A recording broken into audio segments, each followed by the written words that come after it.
So I went into Gotham completely naively. All I ever saw were the promotional art that made it look pretty grounded and gritty. Oh, how I was wrong. If the Penguin was like going to a 5-star restaurant and the Arrowverse was like junk food, Gotham is like going to a burlesque show while being wasted. It is a Batman show set before Batman, not in the sense that it's about building a reasonable reality without him, but about basking in an outlandish world far closer to Adam West's Gotham more than Nolan's. Come on! JCPD! Don't let the visuals fool you. This show may look more dramatically credible than something like Supergirl, but it's actually just as fucking nuts. And at the center of it isn't someone who can make a difference in just a few hours, but is forced to live in this world for 100 episodes. Captain Barnes, I'm arresting Jim! And I went ahead and made notes on every single episode. Something changing your mind. When I was about your age, drunk driver hit our car. The show wastes no time with wasting the Waynes immediately, leading to Bruce Wayne's weirdly high-pitched scream. However, the main character who drives the show is James Gordon, the new guy, who is a war hero with a strict code comprised of honor, truth, and a need for immediate action. These aren't my pills. But he's also someone who can easily make friends, since he's just so darn earnest. Here you are. His biggest friend, of course, being his bromosexual pal, Harvey Bullock. I don't even want to argue with you. Come on, let's go. Harvey has been around and he's used to playing the corruption game in the city to survive, but that means he struggles to live with himself because he knows better, he just doesn't act on it because of fear. You've killed people before. That was war. This is war. We're at war with scumbags like him. Sometimes in war you gotta do a bad thing to do good, right? So do you do this bad thing, or do you die and maybe your girl dies? Therefore, when you put the two characters together, Jim's cleanness emboldens Harvey to live up to his own moral standards, and the unclean hands of Harvey teaches Jim the pragmatic necessities to survive and defy a system that has no moral standards. Tomorrow morning, I'm arresting Falcone and the mayor. You don't have to join me. No, I'm game. This is the part where I'm going to track Jim's evolution through the self-concept theory. It's been a few years since I've used it, so I'm going to go ahead and reintroduce it. You looking at me? Carl Rogers' self-concept theory is a psychological framework that understands identity through the relationship of how someone sees themselves and how they want to see themselves by breaking the self down into 3 main components. The self-image, which reflects who am I right now, which includes physical appearances, personality traits, and social roles. The ideal self, which includes goals, ambitions, and values. And finally, self-esteem, which refers to the degree of self-acceptance and confidence a person feels about who they are based on the proximity between the self-image and the ideal self. When I was a kid, people would tell me, Your father was the most honest man I ever met, your dad's a hero. but he carried a knife. At the center of Jim Gordon's character across the show is the desire to effectively be his father, Peter Gordon, who was once the city's district attorney. All I knew is you went to court every day, and every night you came home and you played ball with me while Mom made dinner. Only for me, it wasn't just that you'd been a great DA. It was that you got up, day after day, faced down the worst the city had to offer, but you never brought that home to Mom and me. You protected us. I wanted to be just like you. That is the ideal self, a good cop and a good father. This is why Jimbo has an unbreakable spirit, because by defying the corrupt will of the world around him, he feels like he's living up to his father. Next man that tries to take away my shield, one way or another, I'm gonna make him eat it. However, his father wasn't actually so clean. He was involved with people like Carmine Falcone. You were that close.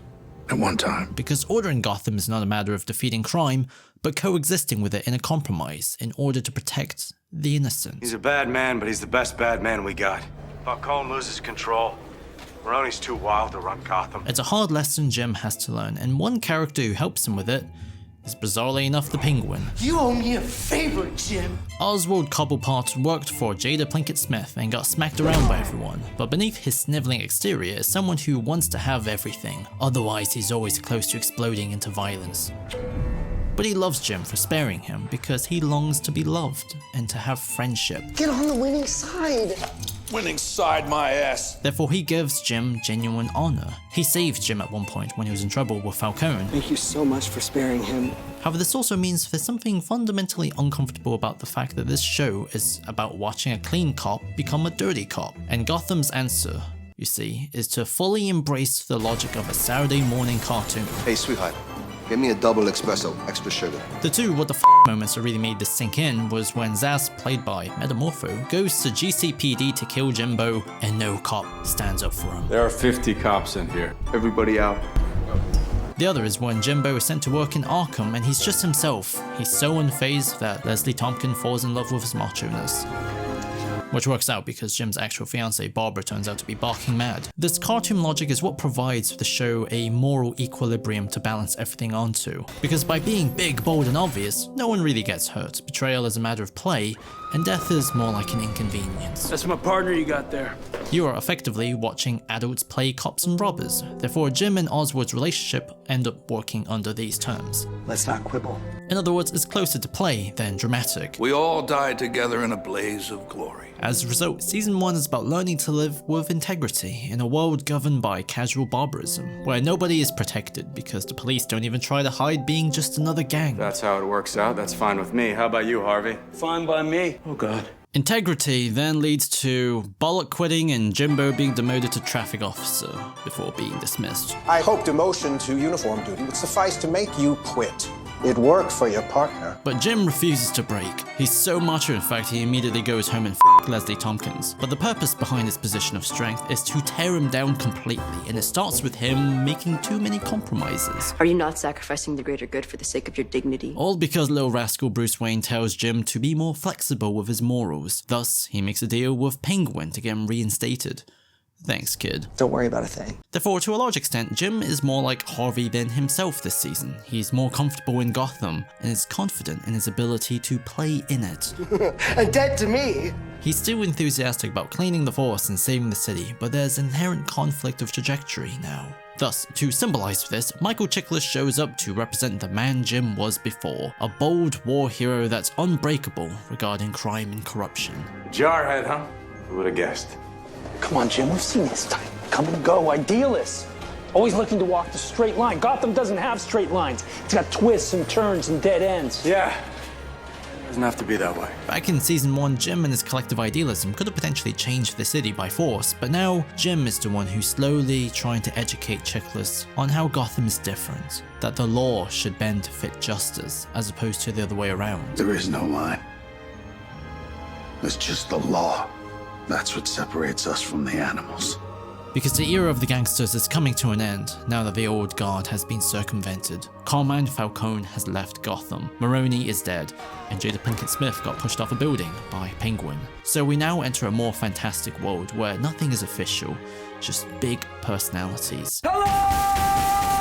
On the big picture level, we see this from how the show's tone develops. It began with Jim trying to hide his relationship with Penguin, to the mayor is a fucking undead ninja who gets blown up by a rocket launcher. Hugo Strange has a nuclear bomb under Arkham. There's a fake Jim Gordon who doesn't act anything like him, but everyone is fooled. Seriously? You don't want to know. And Hugo Strange gets blasted by Firefly and Mr. Freeze at the same time, and he somehow survives because I guess the two cancel each other out. I can't stress how insane this was. I just wanted more Penguin. But I end up getting a cop show set in the Joel Schumacher universe. Tough is what we eat for breakfast. That's also what makes Gotham such a weird pop culture comfort food. We're watching these primal forces of true good fighting true evil, and at the center of it, we can take joy at the fact that it is really just a cartoon, where two invincible men are operating and fighting in a rotten world, where the solution to the nuclear bomb problem is to pour water on it. But the massive increase to the goof has now made writing this essay way harder, because I'm over here scratching my head trying to figure out how much credibility should I give the show regarding the individual character arcs. The only answer that I was satisfied with was viewing the silliness as a sensational amplification of the human experience. In this case, for this season, you can of course boil it down to trauma. I know, right? But the whole show is one big origin story, so why wouldn't it be? Be quiet! Trauma is when an experience is so painful that the individual is unable to comprehend and assimilate it into their reality. Therefore, to recover, you have to construct a new identity that can assimilate it. Like I got attacked and now I'm learning self-defense. The purpose is to restore a sense of continuity in your sense of self, so you're not just re-experiencing the painful past over and over and over again, fresh. You can imagine a future connected to your present actions, and thus the trauma can now become a memory. Two characters which exemplify this is of course the Riddler and the Penguin. If you ask any Gotham fan why they like this show, then probably 10 out of 10 of them are gonna say it's because of the villains. They're the best live-action adaptations we've had. And I guess I agree relative to this tone, where they have the Nolan aesthetic in terms of f***ing violent and gritty, but they're also just totally outrageous. For God's sakes, enough. And these two, they're like serial killer versions of Bulk and Skull, who despite having opposite arc directions for this season, they somehow end up in the same place. Following your heart has never worked out for you. But perhaps you could learn something if you listened to this instead of this. Where Penguin is emotional and needy, Riddler is cold and unsocial because he's Edward Nygma's dissociative identity disorder alter that was fully manifested after he killed his love interest, Miss Kringle's abusive boyfriend. Then, her too. I told you, leave Miss Kringle alone. Imagine her in RR. I don't care. I still love her. Oh, listen to yourself. I had to kill him because he hit you. Do you understand that? I did it for you. Big eyes looking up at us.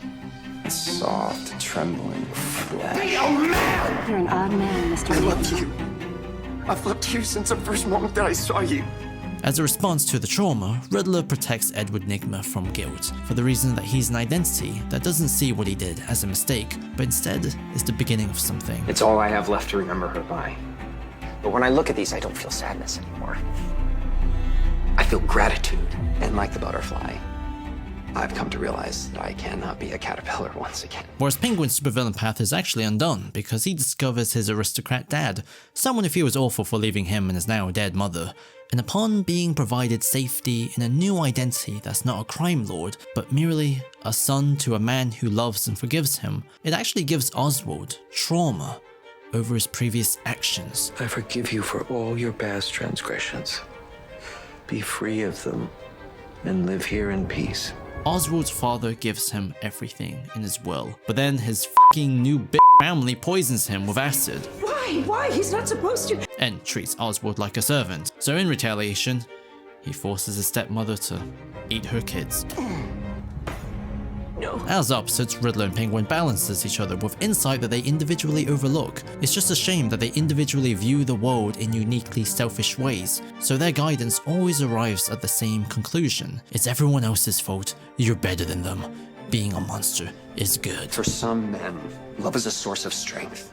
But for you and I, it will always be our most crippling weakness. You will always fail because you'll never change. Your mother is dead, but what you need to realize is that your weakness was her. Maybe. At least I know who I am. My mother was a saint. Your entire persona is based on a lie. And there is nothing you can do to change that. A man with nothing that he loves is a man who cannot be bargained. A man who answers to no one. All of this is contrasted with Jim though, who ends up being in prison after Riddler framed him, and he tells Leslie to forget about him before she loses their baby and leaves Gotham. You need to go somewhere. Start a new life. Jim, don't do this. But Jim holds on to his humanity. After Falcone helps him escape from prison, instead of leaving Gotham, he chooses to stay and clear his name. His sense of continuity with himself doesn't change. What are we on? Parole or body bag? I feel your sadness. I do, but you gotta choose life, you know? Okay. Choose life. Good. I want to go find Lee. But to do that, I have to clear my name. Now that the story has gone past the event horizon of silliness, Gotham pulls itself back with a lot of soap opera mumbo-jumbo, where Leslie is engaged with Mario Falcone. Jim is like, fuck! His heart is not in it anymore, so instead of being a lawman, he's a bounty hunter. A sentence that is completely absurd to say out loud. I'll come by later and pick up my check. The difference is largely decorative though, because the show can't diverge from its own format, so Jim can't really change who he is. And it's for the reason that his everyday sense of purpose is still the same. Help the downtrodden, stand up to evil. Cuff yourself. He's just sort of out of touch with his original idealistic motivations, now that he's disappointed everyone. But you've got to stop blaming the job. However, he's still drawn to the ideal self that his father presented. Jim still works with the police. You are a cop in everything but name. And he turns his casual dalliance with Vicky Vale's aunt, Valerie, into an actual relationship. You are gonna have to buy me dinner, though. It's good here. Jim is basically deceiving himself. His bounty hunter ideal self is not really the ideal self he wants, it's instead built out of convenience, so his self-esteem doesn't have to look far away from his self-image as this horrible destroyer. I destroy everything and everyone around me. Thus, the arrogance Jim always had has become a shield that blocks him from what he really wants to do, which is to let himself feel the regrets. Yes, I moved on, Jim. What choice did I have? I went through the most painful period of my life alone. I cried myself to sleep every night. You've caught some bad breaks, but at some point you're gonna have to make peace with the decisions you've made. What if I can't? And like an idiot, I would wake up thinking, hoping that the next day you would show up at my door. But you never did. Take it from me. You don't want to wake up one day and realize that 20 years has gone by. Unfortunately, the whole Valerie Vale love story is completely abruptly cut short because she figures out Jim still loves Lee. I wasn't too hot with how she just disappears, I'm not gonna lie. Which means we're done. In the absence of having both clear futures that he was once working towards, Jim has lost touch of what previously regulated his actions. There's no greater context for him to recognize if his self-esteem is coming from the right place anymore. You're nothing but trouble. But then Jim, in typical Gotham fashion, experiences a hallucination that externalizes all that he's denied. Hell if I know. His desire to have a family with Lee, and what a real hero is. And hiding behind self-righteous lone wolf nonsense because you're afraid. Why is that? Badge holds expectations. People want a hero, and I'm not. You know what makes a hero, son? A man who values protecting others above protecting himself. A man who knows his limits but isn't afraid to fail. A man who knows when to ask for help when he needs it. Now, I wasn't always that man, but damn it, didn't stop me from trying. I don't know how to be that man. Sure you do. In this moment, Jim's sense of continuity as a cop has been restored through revising what the ideal of the badge is to him. It's not actually about believing he can be a hero or even being loyal to the law, but it's something more emotional, simpler. It's faith that he is better than he believes. Welcome back, Detective.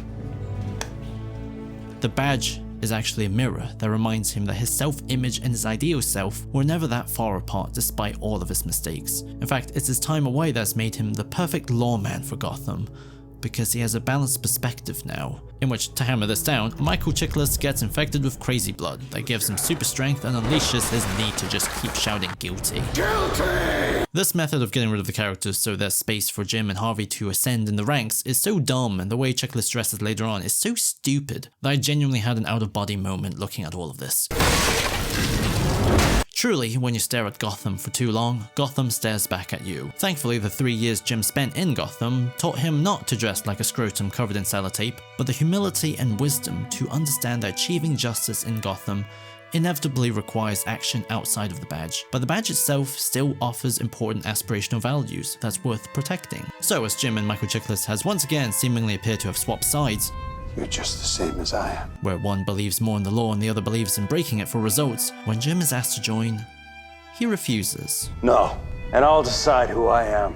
However, the cost of Jim reaffirming his cop ideal self is that he's all cop and no family now. So perhaps he's free from guilt, but he's not free from shame, especially with how much he still loves Lee. You come in here with these crazy accusations, and when I don't believe you, you pull this? How dare you!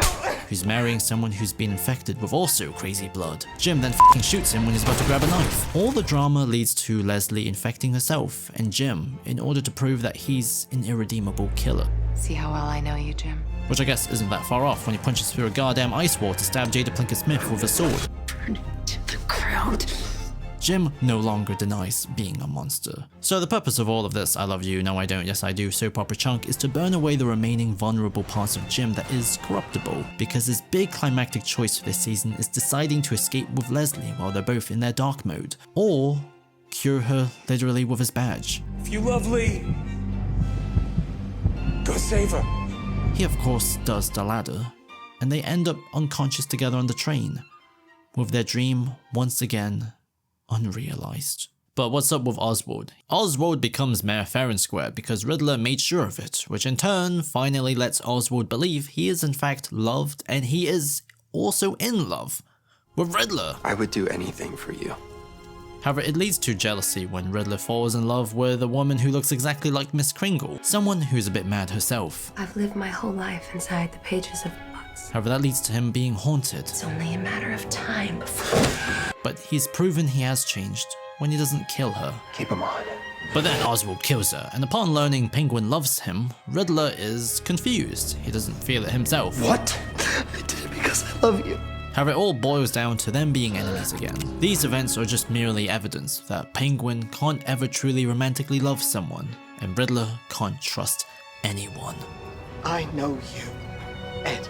The aftermath of this entire arc shockingly doesn't really go anywhere. In just a few seasons, they're friends again, as if none of this happened. But what we do get out of this is the final threshold they have to cross in order for their self-image and their ideal self to become one. This whole season has been about everybody losing love, but rediscovering purpose that they can feel confidently secure in. I may be driven by my emotions, but you are driven by something much more predictable. I don't know if Gotham deserves saving, but I do know one thing. A desperate, compulsive need to complete what you've started in exacting fashion. If anyone can save it, it's you. And in return, I believe it can save you as well. Penguin and Jim have risen above their romantic heartbreaks to become the new heads of law and crime in the city, replacing the old guard. What follows is not what you expect. Penguin has started selling a fucking crime license, where unless you pay him, you can't commit crime in the city. So now it's a competition between Jimbo and Oswald on who really keeps Gotham safe. This gang didn't have a license. And you're gonna find him before Zaz, just to prove the GCPD still matters? That's a fucking batshit insane idea, and it's executed with the finesse of two full-grown men dissing each other on the news, which I guess this is America. So sure your Boy Scout morality can protect this city, Jim? However, in broad strokes, this arc is not too dissimilar to the Dark Knight trilogy's whole thematic battle between faith and law or anarchy, for the reason that Oswald and Jim's unbreakable egos has actually transcended them into becoming symbols. Captain Gordon. Yes. Thank you. They are, in practice, ideal selves for the entire city to be guided by. Thus, they dictate what kind of behavior is encouraged. What Oswald offers in this new age lacking in Falcone's honor and civility is a celebration of cruelty. Turns out Ed had a very rare brain disease. While Jim's renewed faith in a better path is what allows him to raise the self-esteem of the entire police department, reshaping in his image as opposed to the one he arrived in all those years ago. I mean, who wouldn't want to follow a man who can literally overcome Scarecrow's fear toxin with sheer willpower? How did you defeat the toxin? It's impossible! I overcame my fear. Thus, whoever wears a badge finds redemption by just being like him. It's unbelievably satisfying. I am offering you money. Can we? Sure. However, despite how Jim and Oswald are divided by their visions of what Gotham should be, they're arguably comparable in terms of their love for this place. So they kill some urchin, huh?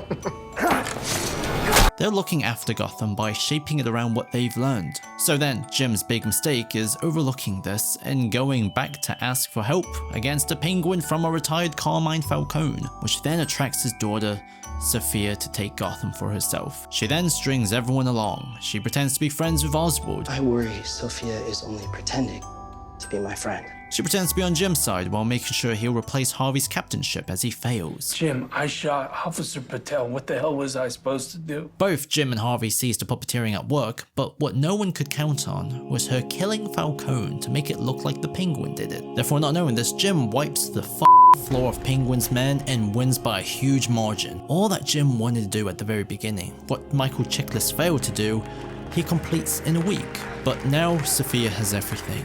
Let me tell you about another batshit insane turn. Butch, the henchman from last season, got shot, and then in this season, his body gets dumped into toxic sewage, therefore he reawakens as Solomon Grundy, before befriending Edward Nygma, who uses him in a fight club to try and convince Lee to help Nygma regain his intelligence after being thawed out.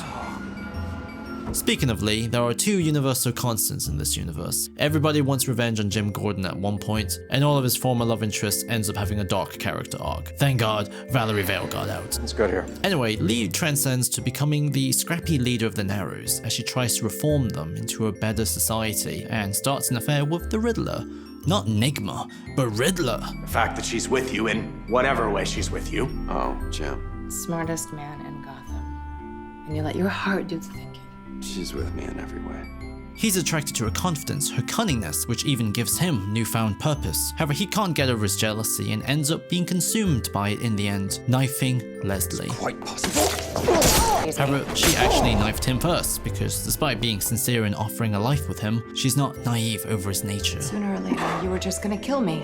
It's just what you do. This entire romance is something that will be immediately brushed off. I don't even think Riddler mentions Leslie in the entirety of next season. In fact, all of this stuff, the Narrows, Grundy Butch, Tabitha, it's all totally modular in its construction. As a result, in the big picture storytelling of the entire show, it serves mostly as an illustration for the community spirit that every character, despite their sides, are actually sincerely participants of. Cops, criminals, community leaders, the average person, whatever, everyone are rightful members of Gotham first. Whereas here's Sophia, this outsider who wants the city, not because it's home, but because she feels entitled to its spoils due to being the child of the man who previously owned it. It all leads to every character versus Sophia Falcone. Beg me for your life. But then Leslie shoots her in the head.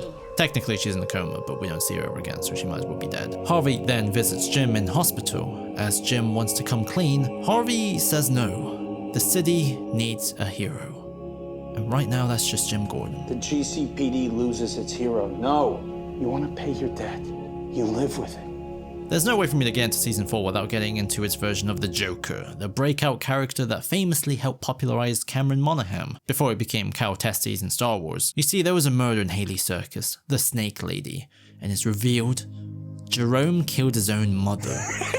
Oh my god. The imprisoned Jerome is then used to make Ninja Mayor look good before he's killed. But thankfully, he left such a strong impression on the young youth of Gotham that Dave DeSmelchin runs a gang in his name and even wore his face, before Jerome blew him up too and caused more chaos in the city. Thankfully, Bruce beats his ass. You wish I would have shot him?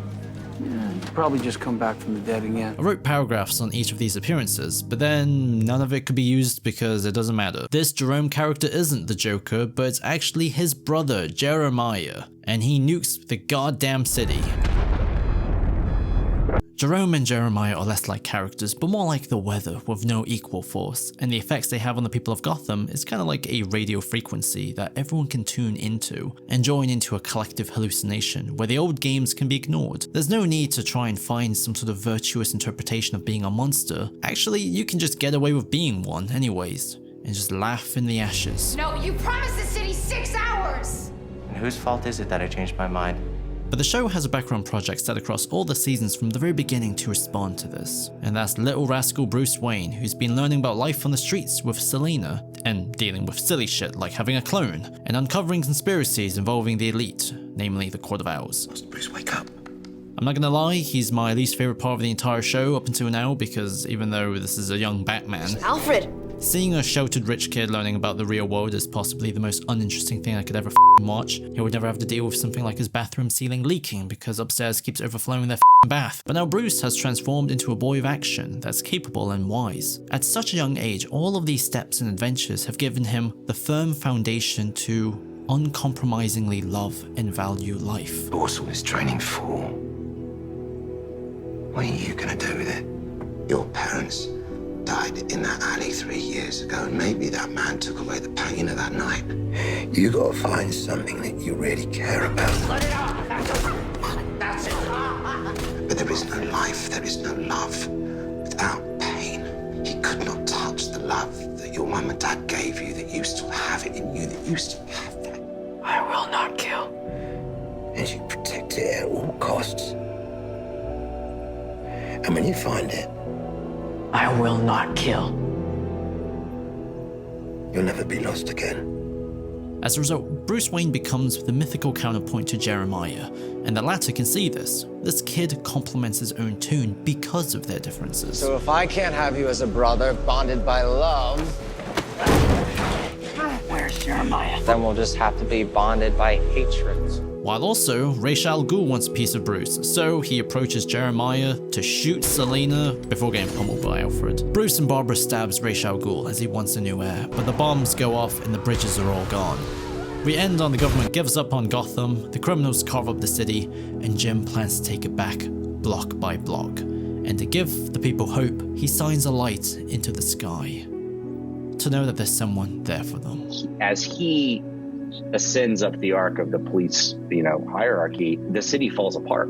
The city descends into anarchy and has to more and more in order to necessitate Batman, in order to necessitate what we're ending with, which is that there is a Batman. So it's he's going up as everything else is falling apart. Gotham was never a story just about the destination, but always the journey, the symbiotic relationship between a place and a person, where relationships and a vision of a better self can define a place's hopes and future. And when you stand back and appreciate the big picture of everything, you really have to admire how fucking balmy it is. The concept of a cop show set in Gotham is beyond perfect for a simple, gritty crime drama, especially after the Nolan trilogy basically showed you exactly what kind of tone you should go for. In a town that's been, who's there to write to anyway? But who would have thought we would have ended up with Gotham City versus the rest of America? It sounds fucking ridiculous, so I'm gonna have to explain the entire finale so you can get the picture. Nisa Al Ghul is pulling the strings of the US government to ensure Gotham cannot rejoin the mainland in the name of avenging her father. And her main henchman is also Bane. I wonder where I've heard this before. Although did The Dark Knight Rises feature Alfred stepping out to save Jim's baby by fighting Bane all by himself? I mean, granted, he does get his ass beat. I mean, the whole scene is ridiculous, because Alfred is presented as being the big guns. Anyway, the destruction of Gotham, instead of being carried out by a neutron bomb, it's gonna be through Protocol 10 from Arkham City. If the show is gonna have a climax, Gotham City versus the rest of America, I guess totally true to this tone. To get to us, the army has to follow the Western Corridor. There's this moment where Bane literally just snaps a military dude's neck and takes in charge, and everyone is completely fine with it. Does anybody else have a problem? As the war goes on, Bruce blows up Wayne Enterprises to slow down the military advancement, crushing hundreds of people. But there's no way to tell the US Army to step down. And as they're surrounded, Jim orders the refugees away, but they join him in line. And the American soldiers turn on Bane when realizing they're about to shoot their own innocent people. Truth is, we may be on our own. But if that's true, what we do now is more important than ever.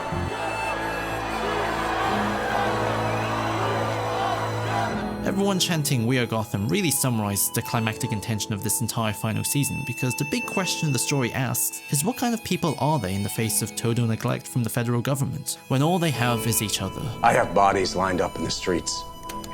You have every right to be upset, Captain. This city will never be what you want it to be, Jim. In which, once again, Jim and Penguin are both the leaders and avatars of their side. Maybe I'm just tired of listening to you, Victor.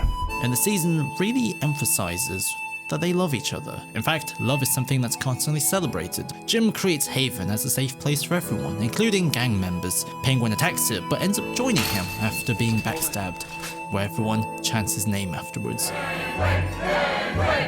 After Haven explodes, their alliance is further cemented, and during the government's invasion, Penguin and Riddler plan to leave the city with their tiny little submarine, but they stay to preserve their legacy. They can't let the city be burned down and be rebuilt by someone else. My life is etched on the walls of every alley and dirty warehouse here. My blood lives in its broken concrete. I'm staying to fight for my legacy. Deep down inside, Gotham is their home, the police are their neighbors, and all the history binds them together as family. Two forces united in one purpose.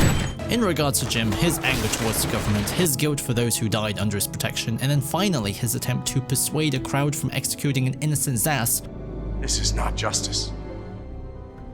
It's not who we are. Initially chips away his will to live, but what brings him back is love of his child. It's all symbolized, of course, through another goddamn dream sequence. Jim had a one-night stand with Barbara to create Barbara. Barbara Lee Gordon. By the way, Barbara Keene has one of the most insane character arcs I think I've ever seen, where she goes from Jim's fiancé to Arkham inmate, to crime lord, to Ra's al Ghul's successor, to now a leader of her own women-filled faction, and ends the show as a legit businesswoman with a tower rivaling the Wayne somehow. Wow. I am honored. I want to have whatever the writers had. However, her and Jim is not the endgame couple though, because that's Jim and Leslie. All these characters that were previously at the height of their powers are now all the way back at the bottom, and from their fall, they can reflect over their mistakes and finally pursue the life that they've always wanted without their egos. They become parents for the soon-to-be baby, and even gets married in the middle of this carnage. I first met a young Jim Gordon when he was a pain in the ass, moralistic rookie detective.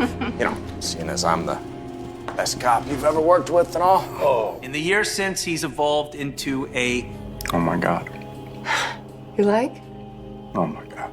Pain in the ass, moralistic captain. They laugh and they share this moment together after all the hardships and horrors, all the corruption, all the dark sides. There's nothing more pure and filled with light inside this room now. I love you.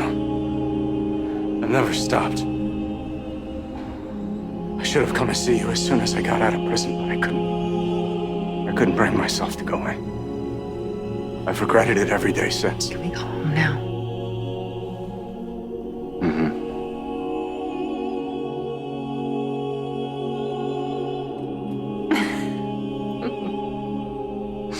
Marina Baccarin and Ben McKenzie are actually married in real life, so the whole moment ends up feeling kind of like it's borderline breaking the fourth wall, which works incredibly well actually, because the show has such a staged and artificial quality that it can blur the line between the actors and the roles. We are in essence watching a cast be happy for their friends, happy to share these years together, happy to grow old together. And it's from this moment I actually really grew to appreciate Gotham. Every goddamn superhero show with a 22 to 23 episode per season order that lasts for multiple years with a cast who love each other will eventually achieve some form of community theatre vibe, I argue. Where everybody from the audience to the actors to the writers to the producers to the network, everyone knows they're not making anything highbrow or respectably intricate because the writing is so clearly improvised. But you can't help but to build some level of parasocial relationship with the show and characters. We're cheering at the highs, screaming at the lows, seeing what bullshit they can think of next to try and fix it, seeing the characters become older, seeing them find a way to bring back an actor even if their character died. You spend so much time with these shows that the arc is not the fictional characters, but actually the arc of these efforts. Everything he touches dies. The experiment, if you will,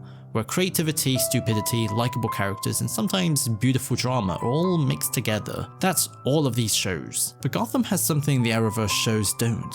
Something which amplifies the charm. And that's simply Batman's world. His supervillains, his supporting characters, his Gotham City are so iconic, and we've seen them adapted so many times that seeing this cast do their versions intensifies the community theatre energy. In fact, I would actually put Gotham closer with Star Kid's Holy Musical Batman than the Penguin. As a result, because of that, I can't really help but to smile cheek to cheek with moments like the wedding. Okay, this is gonna be a short wedding. I'm gonna try and make it quick so we can all get to the bar, okay? Or better yet, the way the penultimate episode ends. After saving Gotham, the Riddler feels nothing for the people. I only came back to help him save this city so that I could take it for myself. I would be stronger together.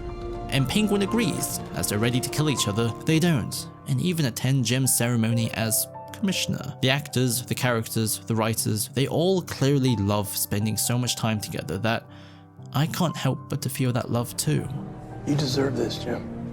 Anyway, Bruce shakes Jim's hand as he leaves to begin his training. Selina is left with a note. That was the true ending of the show, the biggest farewell possible for an outlandish world we spent so much time in, while the last episode is more of an invitation to a world we'll never get to live in. But from this snapshot, we can take comfort in how everything finds its place. So 10 years later, Jim has his mustache, but not his glasses, and he's looking to quit. He's waited for Bruce Wayne to come back to do it. Time for someone else to have a chance. Can you wait for Bruce to come back to hang it up?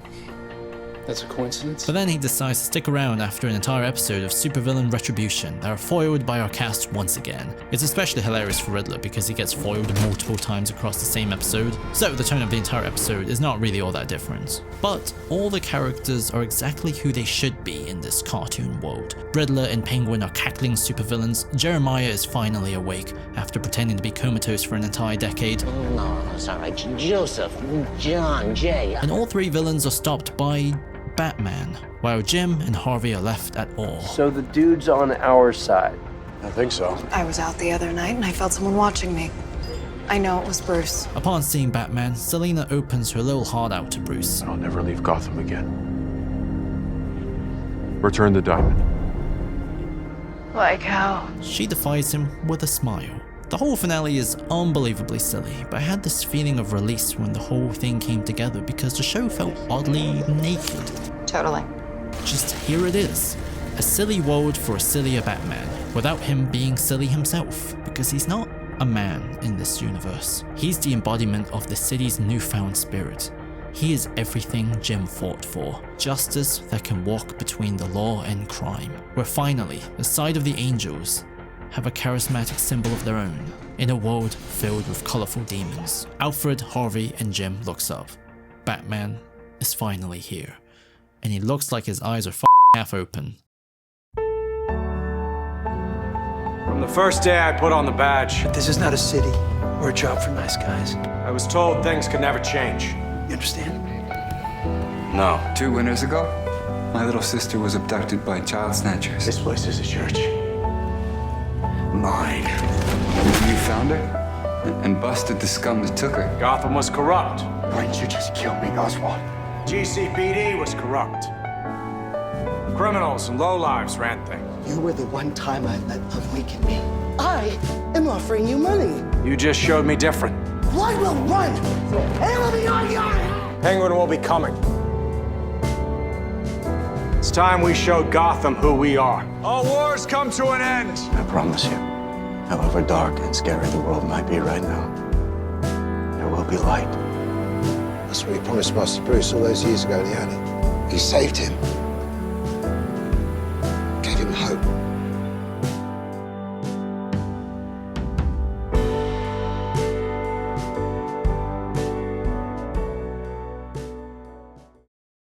Anyway, I don't have any room for this little section where I just talk about Oswald in Arkham is like the most insane thing I've ever seen. So Hugo Strange rehabilitates him using a VR headset. And then there's a whole section where Penguin, after his supposed rehabilitation, chooses not to stab a guy who attacked him over ice cream from before. Why do you have ice cream? I'm sane.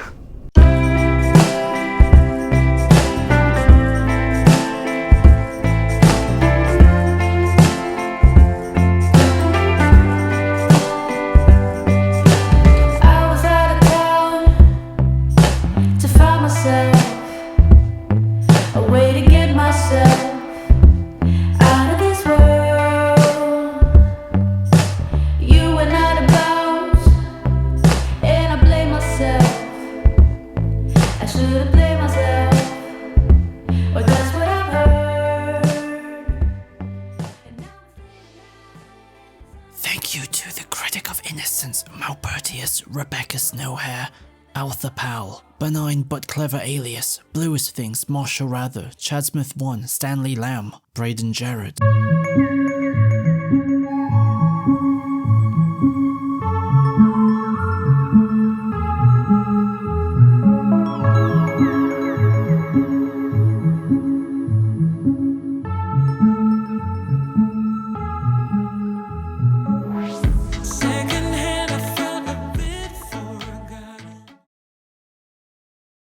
Restrain yourself, woman. I'm practically your brother. What? I don't know and I don't care. Don't you dare press that bloody button. Why not? Town needs you. No. I'm the king of Gotham! Gotham needs a lawman now, not a criminal like me. It could be a bomb. Alfred.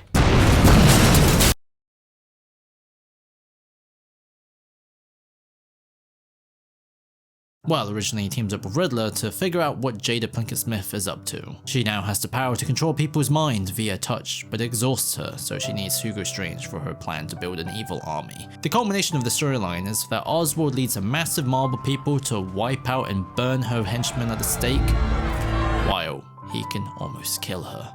But he doesn't, because she explains he's her proudest creation. Everything I've done in my life, possibly the best thing. GCPD is not Gotham. Gotham listens to me. Was turning Oswald Cobblepot into the Penguin. I know sex exists, I've just